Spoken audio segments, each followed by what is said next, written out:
Good evening, everybody. Welcome live to Champ Sports and Spirits. It's a Wednesday night, having some fun as we talk Goldbug football. In fact, it's our night for football talk here at Champs. Our Coach's Corner show goes from now up until the 7 o'clock hour. Then we'll shift gears, and Matt Adair and Jesse Klein will talk Ranger football inside the lines, their coach's show with Ranger head coach Matt Walter. That'll come up as soon as our show is over. But we'll start things off and talk Goldbug football. We bring in the head coach of the Goldbugs, Taylor Schwerdtfiger. Taylor, how are you? And congrats on win number 1 on the Goldbug era last Friday. That's right. Yes, hey, thank you. I appreciate it. You're doing great. I am good. Other than, as we said off the air, I'm ready for this heat to go somewhere else. Yeah, I think we are too. Matter of fact, I know a couple of kids that fixed to talk to us already.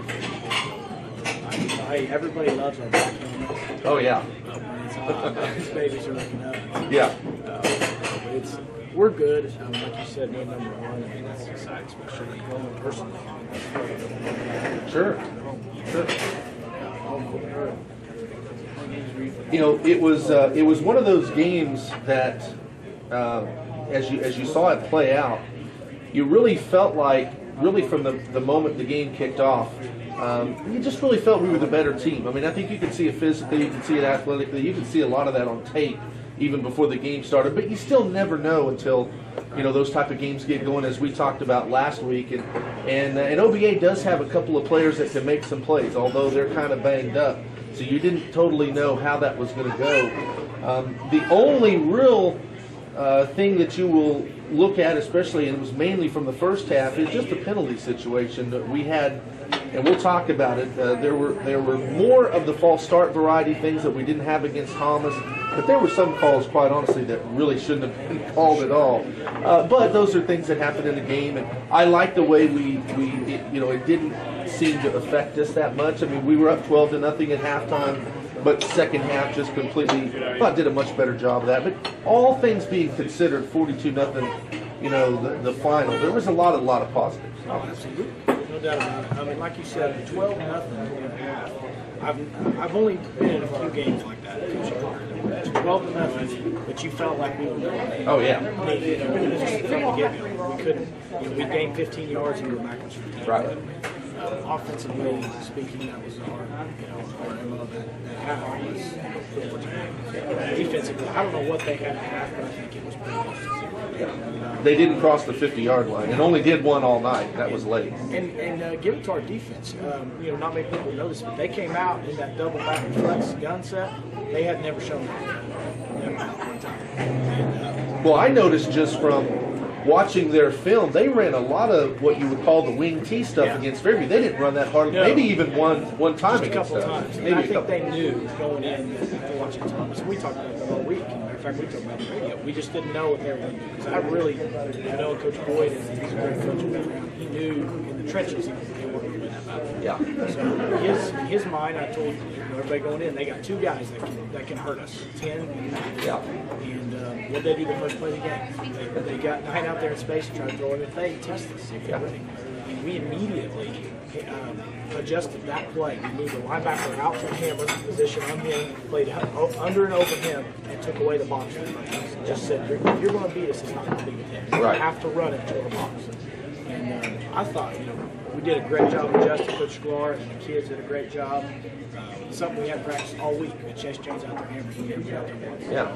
And you wouldn't have known it. I wouldn't have known it. Yeah, they did a great job. And, so, like you said, it was a dominating game. It was 42. Is it the end of the third, 42-0? No, we scored that last touchdown like 8 seconds into the fourth. Yeah, that capped it off at 42. So pretty close. And then going with all twos the rest of the game, getting those guys some reps, which is something that we always talk about, trying to get those young guys. So, I don't know what. I know our final stats. I'm not sure what the third quarter was as far as rushing. A couple hundred. But I think we finished with 500 yards on offense. 18 total. Yeah, 18 total. I think our total was 474, 148 through the air, 326 on the ground. So I mean, when's the last time you outrushed for 326? That's going back a ways. It's got to go back. So you got to be proud, which is one of the reasons we have one and two of the guys offensively, guys up front. Hayden will tell you, I talked to him about the difference of him getting the hole in the second half, finding that groove and finding where he's comfortable. And I think he found it, obviously. Yeah. Well, I feel like he had, we started off giving it right to him. He made some good runs right at the start of the game. And then there wasn't as many of those as the rest of the first half went on, but then obviously that second half was just Katie barred the door. It was. And up front, a lot of it was Travis Costello. Oh, lemon, sorry. Yeah. I'll bring those right up for you. Just giving our chance to Oh, wait, Ranch, yes. Yeah, when we ran that tight end set a lot more than probably even we did against Thomas, and it just matchup-wise, is that what we thought, just matchup-wise? And we found something there at halftime that we talked about. And, I came out in the second half and went double time right off the get-go. We scored first play, and then we stayed with that tight end. And it was a better matchup for us with those kids because they had a couple. One D-line at 64 is a good player. Yes. He is a good player. He could play anywhere in the district. Yeah. So we ran, getting the tight end, put him on the other side, and enabled us to double the other side. So we ran away from him at the same time for another blocker. And it was a better suited for what we were trying to do. And obviously, we could have done that until we were ready to become. Yeah. It worked out well for us. The kids made a good adjustment. Hey, the good thing about it, I told them, halftime was a song. Yeah. It was. At halftime, nobody was excited. Everybody was down. And after I got done, what I had to say about the penalties, Right. I can imagine. Yeah. is I said, hey, I tell you what I'm excited about is the fact that we're looking at winning the first game here since 2013. Yep. We're going to win this game. And nobody in this locker room is happy. Nobody is satisfied with the way we play. I said, that's how I know we're going to be good. We're going to be a good football team because they knew we could play better. And they weren't reaching potential, as we talked about all week. You're playing down to a level of somebody. You have the number one team beat, and you play down. In the second half, we did. We came out like we're capable of playing. And that's going to translate in this week. Now, the difference between this week is if we come out and play the first half this week like we did last week, I don't know if they'll be in the right coverage. Yeah. Okay, we cannot allow over to life. Allow them confidence. Because and we'll talk about them as we get later on, but I don't think, despite what their scores might be and they're 0-2, their talent level is still got to be miles above OBA, let's be honest. Oh, no comparison. Yeah. I mean, they're skilled kids. I'd have to go back a little to make sure I'm not looking. I think they have state champions. Okay. Yeah. All the kids that ran. Yeah. So that tells you the speed. Speed, yes. They have two really good linemen up front. The rest are good. I mean, they're just two that stand out. So linebacker can play defensively. They do a good job. I mean, we're going to try and take advantage of some of the things that are scheme-wise. I feel like we have a game plan, obviously. The letters will come in. Yeah. Teams. Yeah. Sure talk about that. Yeah. Like I said, it's one of those things. We're going into Thomas. I wasn't sure where we'd be. I found out afterwards. Going into OBA, I wasn't sure how we played. I found out afterwards. This week, I don't know if we can find that medium where we know we're a good football team. Yeah. Let's go down and be mature and come out and play the first half. No penalties, no turnovers. Play the game the way we know we should play in the first half. But if we do that, we'll be in a position to win the second half. And I'll take our kids really over anybody at this point as far as shape and toughness in the second half of the game. Right now, we're there. We're where we need to be. Just we need to figure out how to start the game off a little better. Our first quarters haven't been very good. Yeah, that's been a work in progress to say the least. One thing, as we go back to the OBA game a bit, the consistency of the offense, obviously, and Austin Sklar continues to run it very, very well. And I think what we're seeing out of him, he's no interceptions this week, so no turnovers at all, which was very nice. And we forced a couple. I think had a fumble and an interception. But I love the way he's, first of all, either using his feet. He's right now, I think, our leading rusher overall, if you look at the 2 games combined. And then the way he's making decisions in terms of throwing the football. And, he's showing a very strong arm. He's got, obviously, some receivers that can go up and go get the ball. But I'm just liking the overall the way he's, I don't even want to say managing his game, but the way he's very patient, and that to me is something that's moving this offense forward. Oh, it is. There's no doubt about it. Knowing that a broken play with his feet can keep the play alive. He threw one to Braden Gragg there in the first quarter, second quarter. Yes. First or second. That kind of broke us open and got us going. He avoided the rush, ran down the line, going to his left. He stepped across his body and threw one 45 down the field on the guard. And there's not a lot of kids that can take that one. Yeah. Have the wherewithal to do that. So what Austin does for our offense is, like you said it, in our offense, this guy that's our quarterback, he needs to be a game manager. Yeah. He needs to be that guy. And Austin's really done a great job the last 2 weeks of doing that. We need to see some things quicker, some shorter routes, some flats and things. On third down, 12, knowing where the sticks are, knowing where the ball needs to go. Sure. He's getting. I mean, that's going to come with experience. I mean, let's be quite frank. Last year, his experience is nullified. Yeah. That was not anything conducive to what we're doing now. It's completely different offense. It's not anything that he's. So that and then even last year, it was hit or miss. Like we were going back and forth. Sometimes to Travis, sometimes to him. Now, towards the end, he played a lot more, but it was not a full situation. Sure. At any point, you could change and go the other way. So, being set up for success. Yeah, your mindset's totally different in being the guy running the full offense, like we're doing now. Yep, for sure. Exactly. In personnel and the way we are, we got a lot of guys that run in and out. And that's one thing I've been proud of these guys in this offense. We haven't had a delayed game yet. To my knowledge. Yeah, I don't think so either. False starts, but, yes. But delay of game, as far as you see all the different personnel that we're running on the field. We go from tight end to fullback to spread to enter. And we do it really quick and we do it efficient. And that's something that, as we get through the season, the faster we can play. Like last week, there were times where we could have been a little faster in the first half, I think. We're trying to be a little more calculated, which is fine at this point. But I really like that ability to do that, especially in the second half of the game. I feel like we're in it. We came out to Thomas the first drive in the second half 2 weeks ago. Yes. We came out in personnel and we were a little bit quicker, got up on the ball, and got them off sides and things like that. So we play tempo, I think, a little better. So we'll see. It's a little bit hit and miss this week. It's been really bad weather as far as the heat and it's hard to zoom in and communicate and have a good practice. And it's really been the hottest 3 days of football. I know, and that's you usually think of that as being your camp. You open up your camp and it's 800 degrees, but it really has been more like that this week than it has at any point. It's been miserable. So we had a better day today.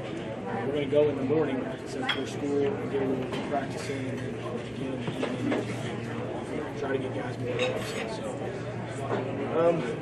I feel good about us game plan wise, both sides of the ball. It's just execution of a little bit more. It's just something we haven't seen. We haven't seen this offense. Yeah. Okay. So they can go straight from high and run an old school, buck sweep and trap and stuff like that with their speed to spreading it out. So we've got to be real disciplined with tackles. We've got to tackle in space. I know it's a big comment, but tackling space with speed is huge. Yeah.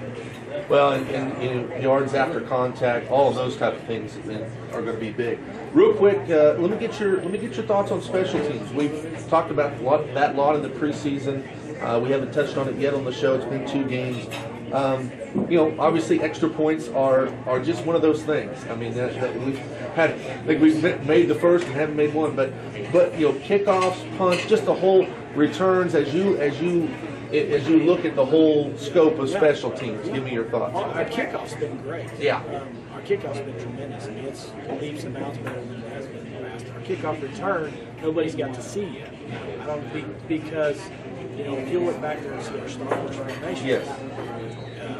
And this is why I do it, because people don't want to prepare. It takes too much time to prepare for. So what have we been getting? High onside, sure. Yeah, but we get the ball 35, 40 yards. Yeah, which is fine. So that's just as good as any return. So I feel like that's an advantage for us. When people start kicking it to us, then we'll get to see it. Until then, it's doing its job. Yeah. It's doing its job. We've been solid on that.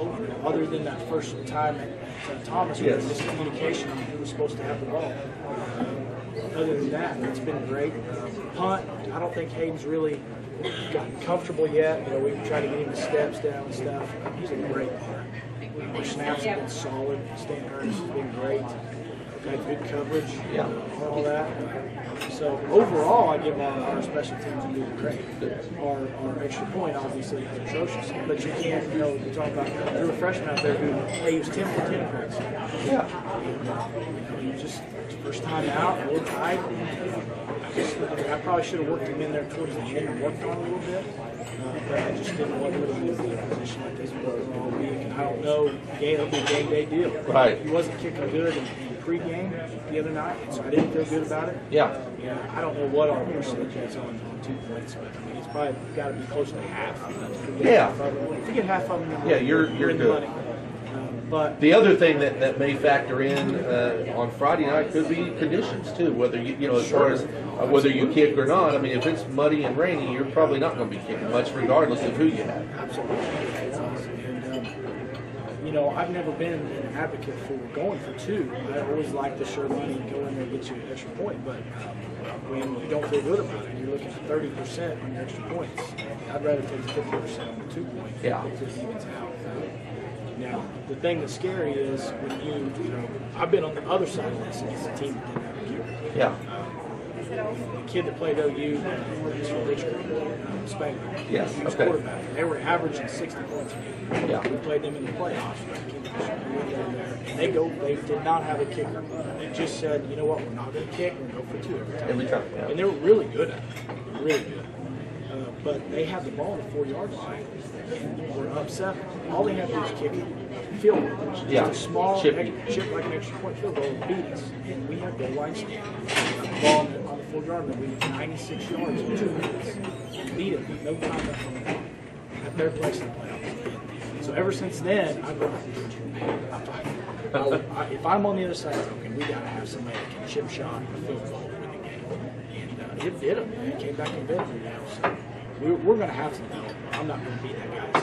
Yeah. You don't want. You're not just going to give up on We're it. not Of going course. to. That's what we said. We're going to develop it, and we're going to work it. And if Arturo is our guy, freshman, and that's great because he's here for 3 years. So we'll work it, and we'll get better at it. And he was kicking today into the wind, and was doing a great job. Yeah. So I think a lot of it's confidence. Sure. You know, that's the spotlight deal. It is. It's a tough year. Well, and you think about it. Everything's compacted, and you know everything has to snap back, ball down. It all has to kind of go in sequence. Any one little thing that goes off can throw that off, no matter whether you're very good kicking or not. Especially you. Yeah. That's something we'll get better at. To answer your question, I do feel pretty good about where we're at. Real quick, and I'm going to bring our players to the game on in just a bit, but JV game played Monday night, correct? JV. I actually, my boys were practicing down there. Got a chance to see the chaparral that came in. Yep. Not something that not a team we typically see around here. Right. And last play of the game, it comes down to they hit the touchdown on the big. But I, you know, from what I watched, and I watched a little bit from afar because I was at the other practice field, but. I mean, we were doing some good things. I love the fact that we got a chance to play that game. Sure, absolutely. You know, that's one of the things I said when I got the job is, hey, we're going to play JV games. Sometimes it's not always the funnest thing to do when you're tired on a Monday and the kids are tired. They went through practice. I mean, as people understand, those kids practiced, then played a game. Yeah, exactly. You know what I mean? But, you know, it's like I told those JV kids, I said, look, you know, Coach Sheaver came and talked to our team before Thomas. Him and Ron Simon came with this quote they found. I thought it was great. It was a lion hunting in tall grass in Africa. It's a picture of a lion. It says, I don't lose. I either win or Yeah. And so we've been living by that. I just love that model. So last night, we're up 24-21 with a minute and a half left. All we need to do is run the clock out.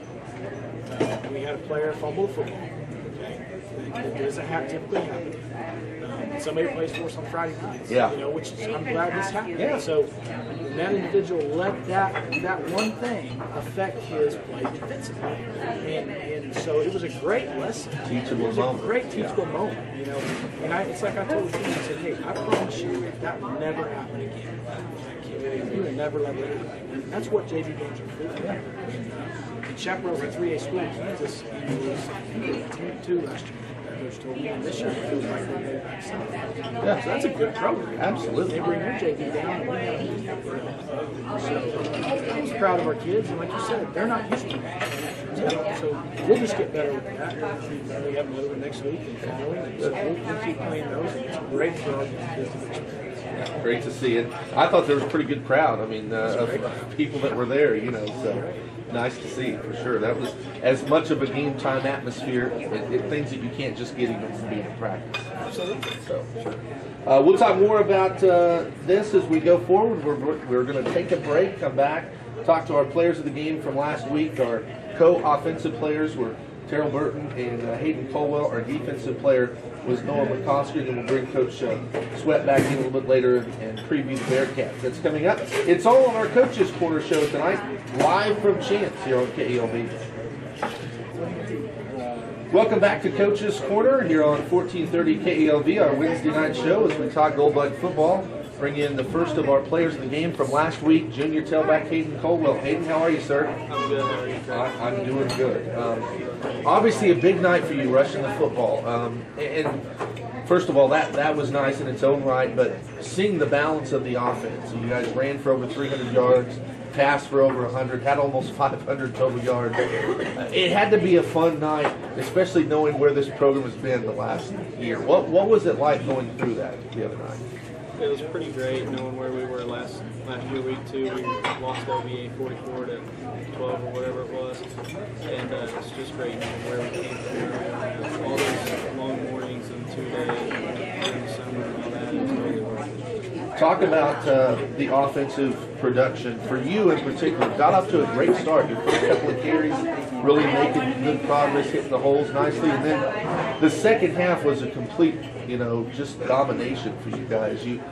As we talked with the coach, that first half, the maybe it was adrenaline or whatever, but a lot of those penalties kind of impacted the game. But second half, first play of the second half for you guys on offense, you get that 50-yard touchdown run. What was it like to go through those penalties and then just kind of put them away in the second half? Well, Coach Sweat came in. He kind of talked to us and told us we need to get our minds right. What was it from an offensive stand? Was it, offensive line, and we're going to talk to Terrell here in just a bit, obviously the big key. Was it the holes they were opening up? Did you feel like your vision was just better in terms of how you saw things? Because I think that third quarter you wound up scoring 3 touchdowns all in the second half, and then just ripped off big run after big run. Was it just a combination of everything? Yeah, I was the lineman opening up big holes, and I was being more aggressive in the second half. And I wasn't trying to dance, I was just making one cut and going.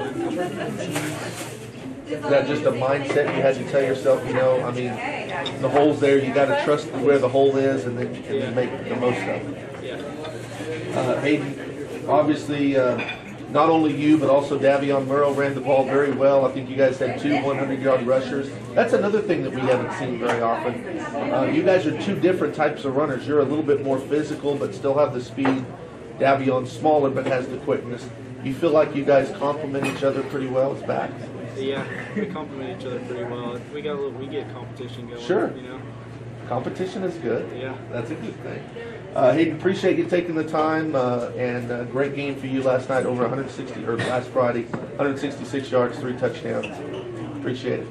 Thank you. All right, our next to Hayden Colwell. We'll put the headsets on to senior left tackle Terrell Burton, talk more offense.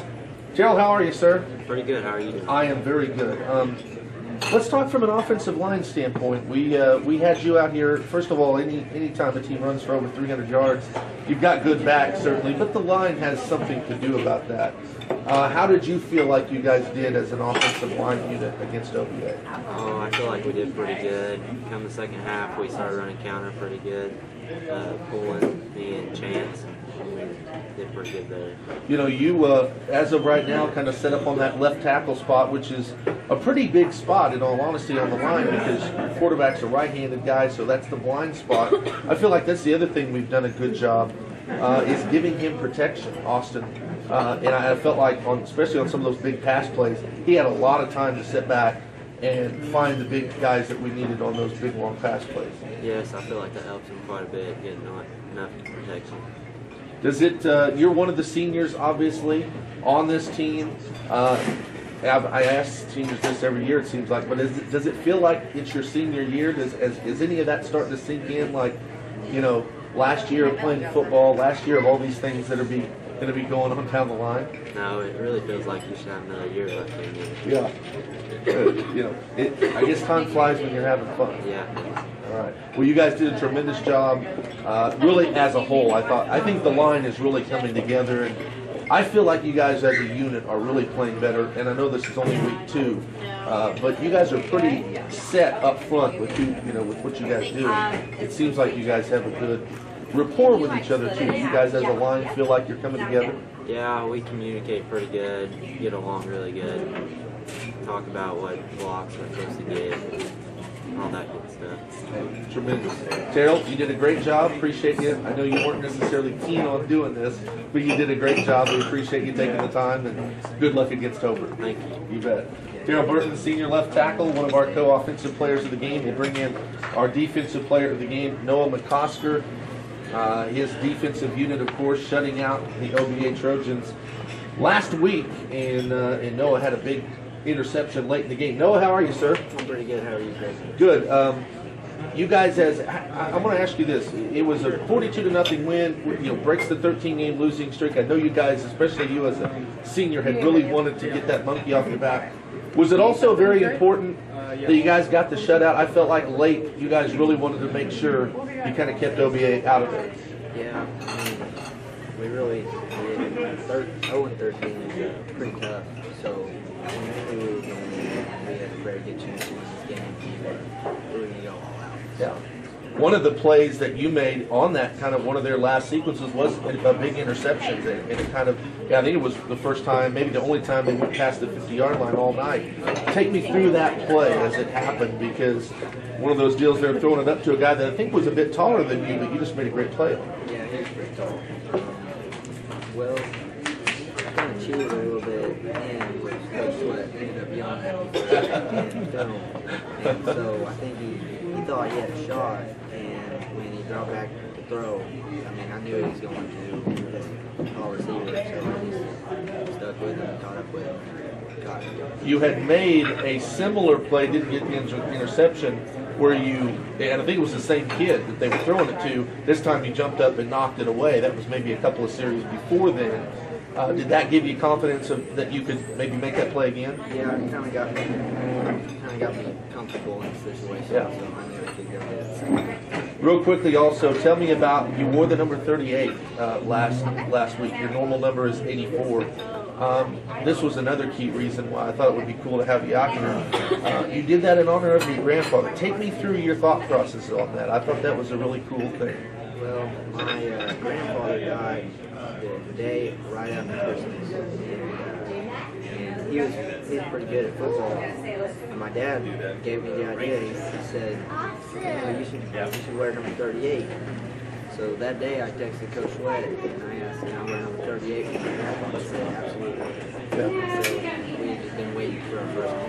Yeah. Well, I thought it was tremendous, and I would think that had to be a big thing for your family too, to get to see that, and then for you to make the plays that you made as well, kind of made it bigger. But that's not something that not everybody will do, it seems like. But it was really neat that you did that. Yeah, I just hope I made him proud. So. I don't think there's any doubt about that. No, appreciate you taking the time. Good luck to you guys at Hobart. We'll see you on down the line. All right, thank you. All right. Our thanks to Noah McCosker, our defensive player of the game. Great job for him and his defensive unit. We're going to take actually we'll just bring the headsets back on and bring Coach Schwert on and do a couple of quick previews of the Hobart Bearcats. We'll talk about that, and then we'll wrap up our show and get you ready for the Rangers show coming up. Coach, we bring you back in. Appreciate you coming back in. And so let's talk Hobart. Let's start their offense against our defense. They've got some physical players. They usually always do, but we mentioned the speed. Give me an idea of that offensive scheme and how our defense will have to attack. Well, I like the matchup there. The way we're playing, we get off the ball, we're pretty tough. We've got a great linebacker. What we do defensively, our really starting to come together. Yes. Guys are starting to understand why we're doing things. Travis Costello was a force. Grant Ritter's playing really well. I thought he had a heck of a game the other night. I really. He really is. He's a kid that's starting to get it. And I saw, and Chance Bratton played a lot of the nose early on. I thought he did a really good job. He did. And a lot of that's week by week. Sure. You're going to see Tanner White down some this week. Okay. He's a guy that we're trying to rep in there. He's one of our best defensive players, but we have to have him in tackle. Yeah. Right now. Yes. And so we're trying to him and Terrell both are the same type of player.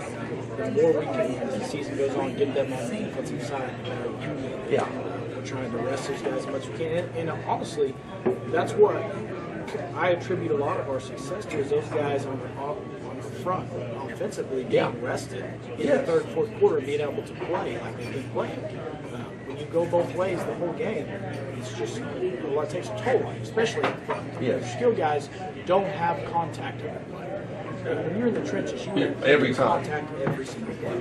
So the more that we can rest those guys, the better and have some depth, the better we will. And that's coming along. But to answer your question offensively, I like the matchup in front. I don't think that they will beat us in the defensive pro and their swing strength. I think we'll be able to play that well. Again, it's hard to duplicate that practice. Sure. It really is. Matter of fact, we tried so hard to duplicate it. Coach Thomas is walking around today so stiff as a board. So we put pads on him and told him to run the stretch yesterday to give it a look. So he had a 30-year-old washed up trying to run the stretch. And he did a great job. He great look. I bet he did a pretty good, He did. He can better, still go. more than favorable job. He Yeah. can still go. Trust me. I'd like to get him out there for a few plays. Yeah. Sneak him out there, shave his good teeth. Yeah, of course, of course. But no, that's what's so hard to duplicate, is that look and that speed. Secondary wise, they do a good job of throwing the ball. They do. Their quarterback can play. Yeah. I'm just telling you what he can play. He will make a few plays Friday night with his legs and his arm that will make you say, yeah, that kid can play. Yeah. And so if we can minimize those, he's done it in every game. In 2 games they've played, he's made a couple of plays that you go, wow. Yeah. So we've got to minimize those and just understand, hey, they're going to get theirs. You know, we're not always going to hold people at 18 yards total. Of course not. We got to be understanding. We're going to get theirs a few times, handle the adversity, bend but don't break. As the field shortens, I like our chances. Yeah. So we'll be fine. Again, the weather's going to come in. Yeah. They're going to spread it out when it's raining. I don't know. I doubt it. So that's going to shorten the field. And like I said, defensively, our matchup there is a lot to do with how we play. If we let that team feel like they're getting some confidence, this is our first home game. Yeah. People understand that they haven't been in Hobart yet. No. If anybody's ever been to Hobart, it is Yes, it is. Small high school, Texas, Oklahoma atmosphere for football. It's going to be a ton of people. It's going to be loud and crazy. And so we've got to. It'll be a lot like Thomas. One of the best games I've seen between Alva and Hobart was 3 or 4 years ago. We were down there, and it wound up being 48-35. It was a knockdown dragout. That was, it was in the atmosphere is what you see. Yeah, absolutely. So, we're ready for that. We're prepared for that. I don't know. Like I said, we've got to get a quick start and some things need to go our way happen in a good way. And so if that does, we'll be able to. Real quickly, offensively against what they do defensively, what are you looking for? I like to say we can take advantage of some things in our spread. I like the way they line up defensively. Some looks you're going to see a little bit of an uncommon look to a spread, possibly. I don't know. Yeah. They might come out with a 6-man in front, basically. Okay. A split look, a little split 6. Yeah. And so there's some things we're going to do to try to take advantage of that. They're going to say, hey, look, we have to run the football. That's what they're going to try to say and make us feel good, which is fine. Yeah. I think we can. I feel good about it. I think we can do some things to our kids in a position to be successful. We just got to execute. Yeah. So we'll see early how that happens, and we'll have to make some adjustments. Well, again, looking forward to it. It's another chance to go against somebody, obviously, another road game, big environment, and then obviously something maybe we haven't seen if the elements are into play. That's just something that we can't predict totally, but that'll be interesting. And of course, non-district game, and after that you go right back into district. So Yep. let's get it done. Against Tennessee. Exactly. Appreciate it, Coach, and we'll see you Friday. All right, thank you. All right, I think so. Coach Sweat and his team getting ready for Hobart on Friday night. That's again going to be at Hobart. Our pregame show set for 6:30, kickoff set for 7 o'clock. You can hear it right here on 1430 KELB. That is our Coach's Corner show. We'll take a timeout. We'll send you back to the studio, and then here in just a bit, they'll flip over and have the Northwestern Ranger Inside the Lines Coach's show with Matt Adair, Jesse Klein, and the Ranger head coach Matt Walter. That's coming up next. It's all part of our Football Wednesday, right? We're live from Champ Sports and Spirits here on KELB.